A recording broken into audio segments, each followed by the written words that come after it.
What is up, everybody? Welcome back to another video. In this video, I am giving you guys an update about the Detroit Lions roster going into tomorrow's game. Let's get it started.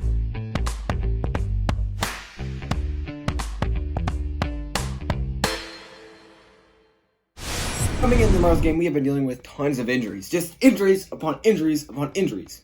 And the Detroit Lions released Dan Skipper, who we were awarded. And we released Dan Skipper, which left a roster spot open. A lot of back of our minds, we were thinking, okay, what are the Lions going to do with that open spot? I know you were thinking that. I know that's what you woke up thinking today. What are the Lions going to do with that open roster spot? Well, today the Detroit Lions have promoted tight end Isaac Nauta to the active roster. Yes, Isaac Nauta to the active roster. This is awesome. I am so glad Isaac Nauta is now on the active roster. Why?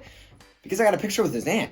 Yeah, I know, it's crazy. If I had the picture, I'm going to throw it up. It may be kind of lost by now. But I did. Family Fest type of things that they did. But it's really cool to see Isaac Nauta. Now, you may be asking, okay, why would you promote another tight end? Well, Isaac Nauta has had experience playing the fullback position, which we know Nick Baldwin is on IR, our fullback. So, going into this game against the Washington Redskins, he can play the fullback position and also the tight end position. He was drafted very late in this year's draft. He is a rookie out of Georgia who was known to have some of the best hands coming out of the draft. Now, he has been dealing with not really playing on the active roster this season. He's been down a lot on the practice squad, but now he's on the active roster, and I'm excited to see what he can do. As we know, now a lot of our rookies are going to get opportunities. We're going to see Isaac Nauta for really the first time in the regular season. We could see Austin Bryant this weekend against the Redskins. We are going to see more of Amani Oruwariye. Well, obviously, TJ Hockenson is out there. A lot of these rookies are going to get more opportunities as the season goes on, because we're not in a great position right now for playoffs. Now, do I want to see them win out and somehow have a miracle and get to playoffs? Absolutely. Do I hope it happens? Absolutely. But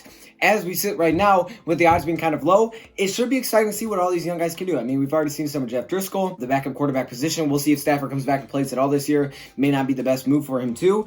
But as we know, we're going to see a lot of young guys to get to see what they can do on this Detroit Lions roster. And Isaac Nauta is one of those guys that I was really psyched about. Now, he struggled in the preseason for sure. He had a few drop passes. He had a couple of good moments. I'll give him that. He had a couple of good moments in preseason. He also had a lot of bad moments with some inconsistency and some drops. And that led to him really not getting any playing time with the Lions. But now he's on the active roster. We'll see how much opportunities he gets this weekend. Will he play more fullback, tight end? I'm not exactly sure. I to see what Isaac Nauta can do. I want to give you guys that update. Also, we've been dealing with a lot of injuries. Sam Martin may not be able to play once again, so keep an eye on that. If he cannot go, we'll probably bring up Matt Weil once again, the punter out of Michigan, to the active roster. Now, we haven't had to do it yet because last time Sam Martin actually did play, but keep an eye on that. All these injuries, we could see a lot of new faces, not only this week, but for weeks to come. So there you go. There's your update. Let me hear your thoughts, comments below. Thank you for watching, and I'm out.